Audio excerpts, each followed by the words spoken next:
On today's Locked On Thunder podcast, the fallout from a shocking NBA draft lottery, and the Thunder still in a heated battle in round 2 against the Denver Nuggets.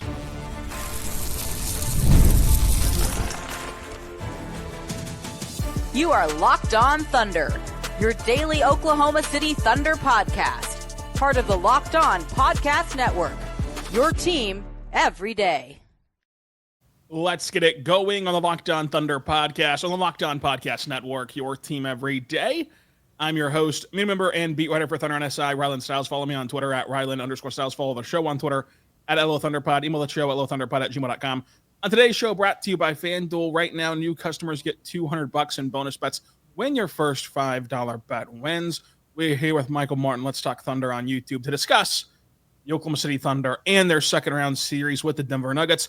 With that series all tied up at 2 games apiece heading into tonight's Game 5 of this series, which will surely swing things. But we just saw the NBA draft lottery get revealed not too long ago. Would this have became a holiday event in Oklahoma City? But today, it's just a footnote in what's a very competitive postseason. But Michael, when you look at this draft lottery shakeout, I think that it has massive ripple effects for the Thunder in more ways than one. The most clear and obvious way is that the Philadelphia 76ers jumped up 2 spots and they keep their pick. They do not land outside of the top 6, despite 2 other teams jumping, which is just a cherry on top of the Thunder not getting their pick. And then, with all that movement, the Utah Jazz fall 4 spots to the number 5 pick. I don't see any path to Utah being bottom 8 next year, to where I think that the Thunder lost that pick as well, because you could have convinced yourself if they would have landed at 1 that Cooper can make them competitive enough to be at that 6th spot that you're just kind of similar to the Philadelphia 76ers, and then fall a little bit and the Thunder get their pick. But now there's just no hope. So it's almost like losing 2 picks in 1. But this was a wild lottery. Yeah, I didn't have high expectations for that Jazz pick anyways, but I can't imagine the 76ers have another year from hell like they did this season. I mean, there still is some stuff up in the air with Embiid. I don't exactly believe that he's going to get just healthier over the summer. Paul George is definitely trending in the wrong direction, but I like Maxey, I like McCain, I like some of their pieces there. Then some of the other things are like impacting the Thunder is that, Rylan, I'm tired of all the good players being in the West. I could really stop that. That'd be great. In terms of like Cooper Flag is going to be in the West. We don't know how good he's going to be immediately, but by all accounts, all the draft people, like our friend Derek Parker, say that he's going to be really good, so I'm going to tend to believe that. And then more importantly, we look at the San Antonio Spurs, who get the number 2 pick, and now it looks like they're in perfect polling position to go get Giannis Antetokounmpo, which then once again puts another... So we'll probably have, if you say in no specific order, Jokic, Shai, Giannis, and Luka, the 4 best players in the NBA all in the West. Yeah, this is going to be brutal for in terms of like the league wants parity, and that, I mean, it's going to drive parity in one sense, but obviously it's going to front load all the talent in one specific conference, which from a league standpoint, like the only backlash to that from an NBA standpoint would be just the TV slots of like, there's, you only want one West Coast game a night versus East Coast game. If you're running out of teams to bill on the East Coast, you either get extremely repetitive with who you put on there, or you just kind of suffer through some bad basketball. But yeah, I mean, we'll see if the Spurs go land Giannis. Obviously, they would be putting themselves in the driver's seat if they want to make a competitive offer. ESPN reporting today that Giannis is open to the possibility of no longer playing in Milwaukee as of today. So at least he's considering it, which is typically a soft launch for like, hey, get me out of here here in a few weeks once the offseason really gets going. But this was just another wrinkle into how important this round 2 is for Oklahoma City. And a lot of this stuff is out of their control. But what is in your control is proving the kind of team that you are. This Thunder team won 68 games this season. They are viewed as contenders. If you look at our good friends at FanDuel, they're the odds-on favorite to win the NBA Finals. So much so that if you just took the odds, the FanDuel odds is like 51% chance that they're going to win the finals this year. They're healthy. They're talented enough. They're deep enough. They have the recipe to win a championship, and it puts a lot of pressure on them for Game 5, which is what I think is going to swing this series. We'll talk about that coming up because they do have this massive window, but you're seeing how in this one season you're healthy, which a lot of times is out of your control. Like unless you just do something silly to yourself. Like it just comes down to the awkwardness of your falls and just randomness. It's like you're healthy, which is no guarantee thing every single year. The bracket this season, I mean, all that you're left with now that the Cavs and Celtics are down 3-1 and trending to be out are the Pacers, are the Knicks, and then you have the Warriors and the Wolves there as well. Like all the top teams, are trending towards elimination. And you sit here with home court advantage through it all. If you can get through this second round series, there's a real possibility that you look back on this season, even though it is in the infancy stage of this rebuild, of this kind of new era, and say this was your best chance to do it, even though this team is so young, because of all the things that you're seeing come along the horizon. Obviously, Cooper Flag in the West, possibility of the Giannis trade, and the downstream stuff of that, which is out of your control entirely. But I do think that it puts a little bit more pressure just seeing what all played out Monday night outside of Oklahoma City on this Thunder run. Yeah, I hope the team is attacking this with the proper amount of urgency of just like seeing the light at the end of the tunnel of what's going on in regards to the context that you mentioned. I've talked about this a lot, but any Thunder fan old enough who remembers that 2012 finals run, we all remember the picture of Durant, Harden, and Westbrook on the sideline, and like, they'll be back. The reality was they never got back. That team got broken up immediately. And you can go throughout NBA history with a lot of those teams, like that Heat team that beat them. The big three, we felt like they were going to be together forever. 4 years. Durant and the Warriors, think they got 4 or 5 years. Like, these windows are usually half as long as you think they'll be. And maybe something will happen. We talked about the parity in the league. We've had some weird injuries here and there, knock on wood. But I can't imagine there's going to be a clearer path than the one that the Thunder have right now. And if they can make it out of this series against Denver, I think that it's just almost, I don't want to say a foregone conclusion, but they're definitely in the driver's seat and the overwhelming favorite against the rest of these teams because I just don't think they match up well with Oklahoma City as well as Denver does. So we're really going to get a gut check, especially in Game 5, because, like I mentioned, if they can make it out of this, I can't imagine, or I won't say I can't imagine, but I'm going to have a hard time believing any of these other teams in their past stops them. Yeah, I mean, you look at this Thunder team, and no matter if they do it this year or not, they've positioned themselves as well as you can to contend for the next 7, 8, 9 years with this core that they have, with their versatility on the salary cap sheets, with their versatility in the war chest of draft picks that they still have, even with the lottery not going their way in those 2 ways that we mentioned before. But the external things breaking their way is a big deal as well. And I mean, you look at the last run as an example. Those teams had teams capable of getting back to the finals without James Harden. Just every time you would turn around, something went wrong, whether it was the Russell Westbrook injury, the year that everyone got hurt, or the 3-1 blown lead. You don't blow a 3-1 lead and you're back in the finals and you see what happens from there. Like, you just never know when your missed opportunity is going to be. And I think that of this playoff bracket, it's really broken your way. And it comes down to getting over this first step of the Denver Nuggets. So, again, I think that they're still in a great position no matter what happens in this series, but it certainly is looking up from around the league moving forward. We'll talk about Game 5. We'll talk about the rest of this Thunder Nuggets series, all coming up. But first, I want to say right now, our good friends over at Hungry Root, go check out Hungry Root today because everyone in your house has something going on. It's busy season right now. You don't have a lot of time to go grocery shopping or cook meals at home, and that's why you need Hungry Root. It's summer vacation. The kids are out of school. They need stuff to do. You have work. You have social obligations now because we do all want to be outside and gathering and having fun during this time of year. And Hungry Root is like having your own personal shopper and nutritionist wrapped into one. They take care of grocery shopping and meal planning, offering personalized recommendations based upon your tastes and goals. I love that Hungry Root can tailor your orders based upon what you like and what you didn't like, and they get smarter every time that you use it to learn more about you and what you want to accomplish and what you do like and don't like. So take advantage of this exclusive deal. Get 40% off your first box plus a free item in every single box for life. That's hungryroot.com/LockedOnNBA. Use code LockedOnNBA. That's hungryroot.com/LockedOnNBA for 40% off your first box and an item free for life. Also want to tell you right now about our good friends over at Monarch Money. We've all been there. Trust me, we've all been there. I've opened up the old bank app today after getting back from Denver, and you've ever wondered to yourself, where did my money go? Between dining out, online shopping, entertainment, it's easy to lose track. That's where Monarch Money comes in. It's your personal CFO, giving you full visibility and control over your finances. Monarch Money isn't just a budgeting app. It's a complete financial command center. You can track your accounts, your investments, spending all in one place. So you stop just managing your money and start building your wealth.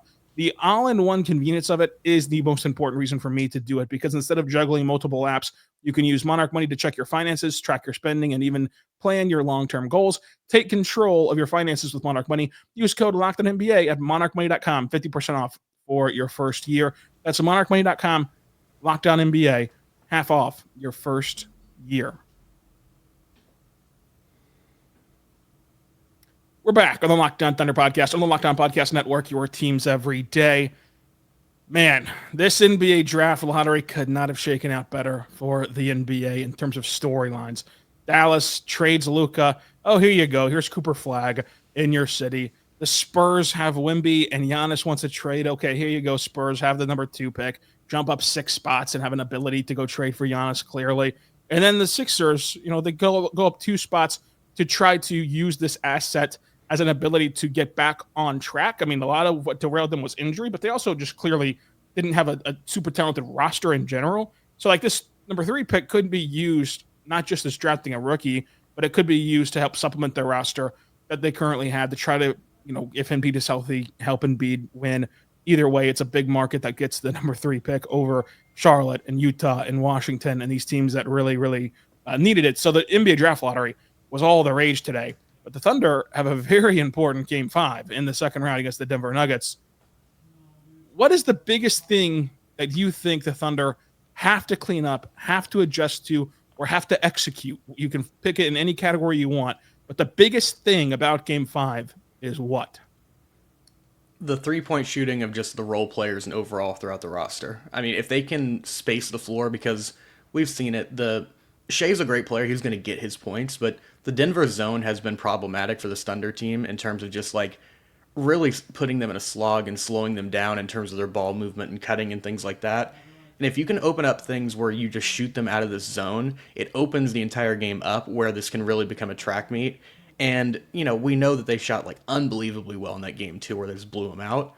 But that's sort of what it shows, like if they can just shoot towards their averages and not even to that extent, it's going to open this game up and it's going to become a track meet. And I think that the Nuggets are going to get really, really worn down. We've already seen just sort of the level of exhaustion that we've had from this team. They played 7 games. Now they're coming in here. They basically have a 6-man rotation, Rylan. So I don't know that they can keep up. So if the Thunder can get out running and get it cooking from 3 with guys like specifically Dort, Isaiah Joe, Aaron Wiggins, Alex Caruso, Cason Wallace, I think it really just makes it extremely hard on the Nuggets.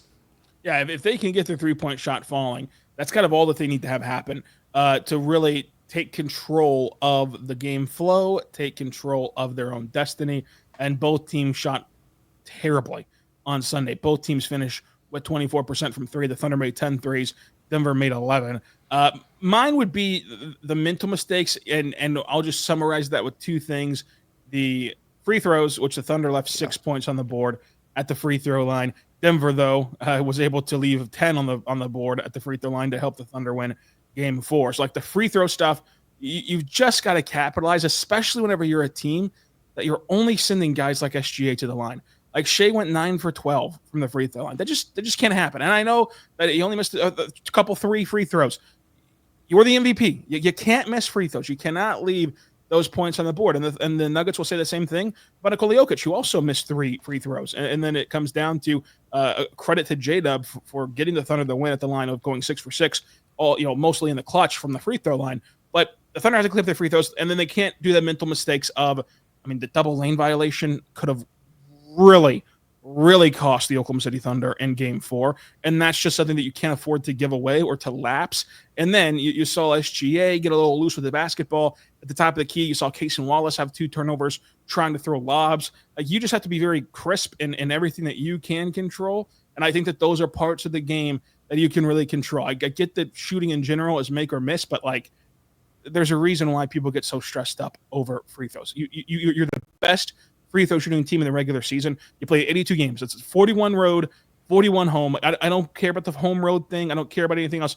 You're the best free throw shooting team in the NBA in the regular season. You've got to shoot the ball well from the free throw line, and you've got to make sure that you limit the giveaway plays, so to say. Yeah, you can't leave points on the board, and then you can't give up points by being a team that fouls a lot. Like, this is the best defense we've seen in the NBA in probably a long time. Don't give them points just on free throws. Make them earn it just on you in the half court and even in transition. And in the same way, don't bail them out where if they do get a foul on you, you're missing shots at the line. So I'm right there with you. But I think the 3-point thing is going to be massive. And then overall, just containing Nikola Jokic. We've seen him sort of in a slog recently, but that game 1 still stands out. And I think if you really cut off the head of the snake with him in game 5, where they're really, really going to need his impact, I just don't know that the firepower is going to be there for the rest of their roster. Like, Jamal Murray's obviously a guy who's going to be ready. Aaron Gordon's been unbelievable, but Michael Porter Jr. is sort of just hobbling out there, and then the rest of the role players like Christian Brown, I don't really fear all that much. And then Russell Westbrook's going to take and make his shots or miss his shots, but I think it really starts and ends with Nikola Jokic. Yeah, and it starts with the Thunder's defense on him, because you can look at this one of two ways. You can give Jokic the benefit of the doubt that his elbow was really bothering him, and perhaps that's what's happening. Like, perhaps the reason why he's leaving shots short or he's just pelting balls against the back rim is because he just can't find his touch due to his elbow injury. But it's either that or it's the Thunder's defense that is like just in his own head of causing the issue for Jokic, where he's kind of just frustrated and mentally lost in this series. Because I think that what you saw in game 1 was Jokic being the initiator and the aggressor and the guy who would start the bumping down low and the guy who would start putting shoulders into guys and to be on the attack with the ball in his hands. And then from there, the Thunder have forced him to play on his heels and to not be able to go where he wants to go around the court, to grab him and hold him and frustrate him. And he spends a lot of time talking to the officials, which, I get the gamesmanship aspect of it, but then sometimes it feels like instead of just playing through what's going on, he's trying to prove a point instead of just playing, and he's trying to sell contact too much to the degree of like hurting his team. You saw that this happens across the league, including in this series on both sides, where it's like the end of game 3, Shai's trying to sell a foul instead of just getting a good shot in the Thunder's last possession of regulation. And that ends up being, talking about the first segment, you look back on that and say, well, that last play by Shai, where you're trying to get a foul, ends up being your only chance to beat Denver because you had no chance in overtime. Overtime was just over before you knew it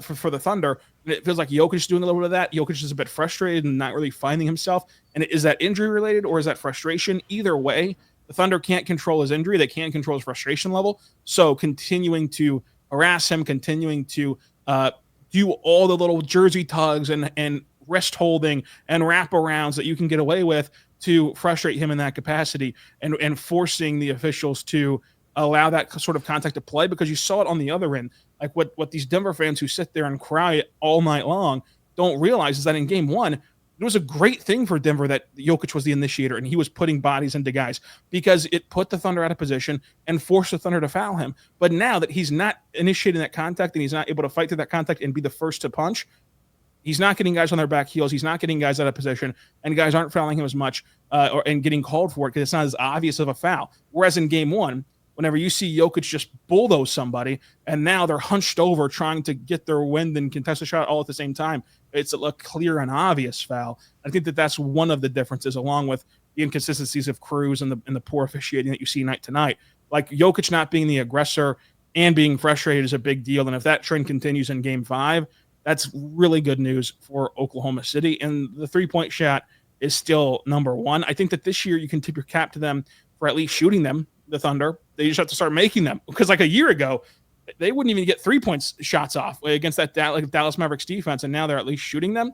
But they have to eventually turn into makers instead of just shooters in this series. But, Michael, what do you do with Lu Dort? I mean, I think that you still start him. I think that you have him out there and just see if he's hot. But when is your threshold of going to Kaysen, going to someone else from the bench?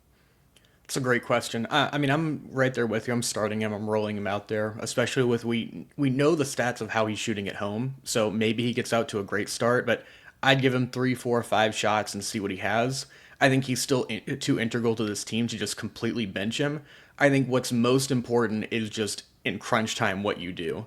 And if he's not shooting well, and we've seen Mark do this, he did it in game 4 of just riding the hot hand, and you just look at Kaysen and you look at Caruso, and whoever's shooting the best out of the 3 of those guys, that's who you roll with. But I don't think that it's some super complicated thing where Mark's going to have to go into it going like, oh, I might have to bench him. I think you just sort of allocate the minutes in different ways, but I don't think there's a way that you can outright bench a guy like that. Even if his shooting is poor, you just have to make sort of adjustments around sort of his offensive play style. But I would play him less, but not bench him, because I think that defense still is a big deal, especially in a series like this where we've seen just sort of the wear and tear that he provides on a guy like Murray.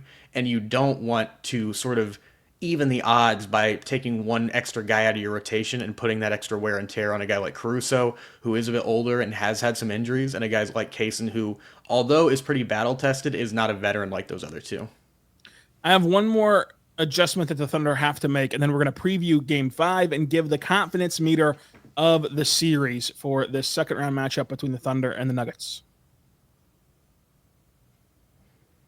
But first, I want to say right now, but good friends over at FanDuel, go check out FanDuel today, because the NBA playoffs are in full swing, and every single night delivers highlight-worthy performances, major momentum shifts, and can't-miss moments, whether it's game-time shots with the game on the line or breakout players. There's never been a better time to get on the action than FanDuel. It's easy to stay in the game before tip-off and even during the game with player props, performance trends, and same-game parlays. You can even have more ways to win when you parlay bets together. You could get $200 in bonus bets added into the excitement with your first $5 bet if it hits. That's FanDuel.com. If you're new there and a new customer, it's the perfect time to sign up, because you head to FanDuel.com and place your first $5 bet. If it wins, you get $200 in bonus bets. Make every moment more at FanDuel, the official sports betting partner of the NBA. And FanDuel has a very interesting line pertaining to your Oklahoma City Thunder. In this pivotal Game 5, which we think will swing the series, FanDuel has the Thunder as 10.5-point favorites in this game. Go to FanDuel.com today. We're back on the Locked On Thunder podcast on the Locked On Podcast Network, your teams every day. Here to talk with Michael Martin. Let's Talk Thunder on YouTube. And Michael, when you look at this series, the other thing to clean up or adjust to or fix or whatever you want to label it as is the Thunder's half-court offense consistently throughout the game has to look just smoother.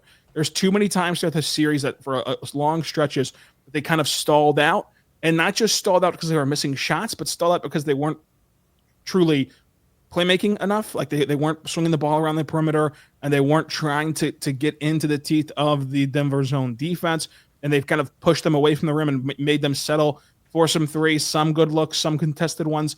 But you saw in clutch time how the Thunder were able to bend that defense, and really Shai, using his scoring gravity to find the right balance of aggression level as a scorer, but also striking the right balance of dribbling in to the nail, having 3 guys around them, kicking it out to J-Dub, and then J-Dub, or whomever he kicks out to, but primarily J-Dub, just decisively playing off the catch. And like those two things of being quick with those first 2 decisions makes for all the back end stuff to work as well, where J-Dub can now drive to the rim, and if nobody picks him up, then he can just slam it home. Or if the low man steps up, then you can just dump it off to Chet behind the low man and at the rim for a wide open look. And it all starts with first quick and easy decisions that the Thunder have to consistently get into, versus what they've been doing for stretches of these games has been just like pure isolation. And I don't think that you can just purely isolate, because at worst, right, if they do stop your isolation, then you're kicking it out, and they might be wide open shots in the corners, but their guys weren't hitting throughout the course of this series, which goes back to your first adjustment of making your threes to loosen up some of that zone. But it's a make or miss league, and so far you've been missing. So how else can you attack this Denver zone? It's by the ball movement that you've seen the Thunder enjoy throughout the regular season that has to translate now to the postseason. Yeah, more ball movement and more just guy movement in terms of just like on that back side of like the dunker spot, just going back and forth. Some more screens, like they're going to play that zone. They're going to make you beat them and play in front of you. But I don't like those isolations, like you mentioned, either of like, I'll take Shai over Christian Brown every time, but I think the extra work of just the baggage of going one-on-one every single possession, you can just get super stagnant where the guys just almost are assuming they're just going to stand around. And like you mentioned, guys aren't ready to take those shots because they haven't touched the ball in 3 minutes. And Shea's not a ball hog by any means, but I just think a lot of these looks that they end up with, even if you move it around and nothing goes anywhere, you can still get back to a Shai contested isolation shot in the mid-range. And I think that's been one of the bigger execution issues with this team, is that you go onto the other side, and with Jokic, you're getting a good shot pretty much anytime down the floor, because they do have a just bread and butter to their offense of that two-man game with him and Jamal Murray that the Thunder just don't really have.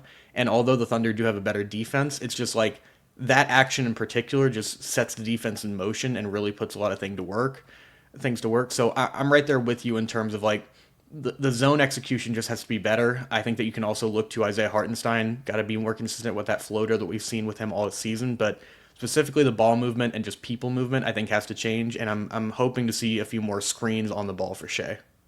Yeah, that really helped, and that's what they did at the end of Game 4. Was they did bring more guys to the ball to help Shai, which then brought everybody up and then left the back end susceptible for the Thunder with that player movement, with cutting to the rim and being able to float to the dunker spot and have those play finishers out there. So the Thunder kind of, I don't want to say figure it out, because that has some bad connotations around these parts after last round, but the Thunder did see the pictures of what it looks like when you change your approach. And I think that was the first real offensive identity change of this whole series for the Thunder, was the end of the fourth quarter of Game 4. And now Denver's seen that too, though. So how does Denver adjust to that? And does it make each team better or worse? And this is where the chess match comes to a head in Game 5. But ultimately, it was a wacky way to get here. Both sides feels like they should be up in this series by more, frankly. But at the end of the day, Denver did their job in OKC for Games 1 and 2. Thunder did their job in Denver for Games 3 and 4. And now you got a best-of-3 series. Thunder get 2 games at home of this best-of-3 series. First to win 2 games wins the series. I don't think you can ask for too much more, considering what's happened with this series, than to be in this spot if you're the Thunder. And now you just have to go take care of business in Game 5 at home. What is your confidence meter in this Thunder team to get out of the second round now that we've seen how this has played out to this point? If we're going out of 5, I'd say like a 3.5, 3.75. I know we're not going real decimals here. Denver fans are quick to remind us we're not in the highest education bracket among the states. So not a math pod. Not a math pod. But I'd say I'm more confident than non-confident on this. I think that just having home court's going to be a really big thing. And then, I predicted the Thunder would win in 5, leaning towards 5 or 6. Ended up going with 5. Wish I would have said 6, since that's still alive. But I think just sort of the fatigue of this Nuggets team of playing really limited rotations and coming off a series playing 7 against a really hard-fought Clippers team, I think is going to wear this team down. And I think the Thunder's depth ultimately is going to shine through, whereas the Nuggets, I don't think they have enough manpower behind Jokic, who's just been really, really bad, knock on wood, ever since Game 1. Yeah, I mean, that's a great way to put it. I would legitimately say 3 because of just the fact that they're tied, but that's a cop-out, so I'm not going to do that. I picked the Thunder in 7, and to me, this has gone exactly how you would think it would, except for the games have been reversed a little bit, where it's like I thought that the Thunder would win Game 1 and lose Game 2. They lost Game 1 and won Game 2. And then I thought that the Thunder would lose Game 3 and win Game 4, and that actually did happen. So the Thunder have to win Game 5, in my opinion. I don't think you can lose Game 5 and win this series. I mean, mathematically you could. That's a tough ask of this young team to pull it off and then go win 2 straight. Now, if any team's capable of winning 2 straight, obviously you'd imagine it's a 68-win squad, but this series is alternated winners for a reason. Like, these two teams are very evenly matched once you get to this point of the season. I'll say 4 just because of the home court factor of Denver should be wiped. Now to their credit, they're a resilient team, and like, this team fights. If you wanted a reason why you should hire David Adelman, is look at the competitive spirit of this roster. Once you fired Mike Malone and hired that guy, like, that guy gets these guys juiced, and they fight for him. They play hard for him. Frankly, they shouldn't have been in the game on Sunday. Just if you look at this and you think about all of the things that you perceive NBA players as, of like, oh, like this, like Chet Holmgren said postgame, this is basically a back-to-back, and it's a back-to-back in the NBA playoffs because of the turnover. And Denver had to already feel good because they already got Game 3, but yet they continue to keep punching and trying to win that game. This team has responded to adversity all throughout the year in Denver, so I'm not going to put it past them to do it again tonight and win in Game 5. But 4, just because you have home court, and you have the better, deeper roster. And I still think that matters, but obviously it's not to the degree of like this series is over by any stretch. Denver can clearly win this thing, and they have an easy path to. But OKC though, I'll trust home court. I'll trust the deeper, better roster, and I'll trust that some of these things correct themselves. Whereas with Denver, the only thing that you can really correct with them would be like Jokic starts to play better, and that's about it. Because like even their shooting, you don't expect a lot of these guys to have massive shooting nights. Are they capable of it? Like Russ and Christian and MPJ with one shoulder. Like, yeah, they're capable of shooting better than they did in all games except for game 3. But is it likely to happen? Like the only thing that's likely to change for them is Jokic being better. And the Thunder just have so many different ways where they likely can be better. It's like that plays a part in it too. But it's a long way to say on a scale of 1 to 5, I'm at a 4 right now, but a 4 that's tipping toward a 3, if that makes sense at all. If you want to do the decimals, I'll call it a 3.9 rounding up, if you will. But Michael, let them know what you're working on at Let's Talk Thunder on YouTube. Got a few things right now working on a Shai MVP video, which knock on wood, hopefully that will get announced soon. Keeps getting kicked back here, but very excited for this series. You know, we're going to be out there at game 6 no matter what happens, but hopefully be out in Denver recording a pod about this series win and moving on to the Western Conference Finals. Yeah, the Mile High City, man. What a city. And the pantheon of cities that we've traveled to, I probably shouldn't say what ranks on the air right now, and I won't do that right now. You have to stay tuned for that, folks. You don't have to pay for it, but you're going to have to pay the waiting game and wait till the offseason because that's great offseason content. But it has a ranking, and it has a very definitive ranking. You just won't know what it is until July. But I liked it, frankly. I thought that the altitude was, an interesting wrinkle. I'll tell you this, after being there, go ahead and brag about it, Denver. You deserve to, because I went to Salt Lake City for the All-Star weekend a couple of years ago, and that place has altitude, and that place, like, the altitude sucked. And so I was like, I wonder, like, what's the difference in 1 and 2? Who really cares?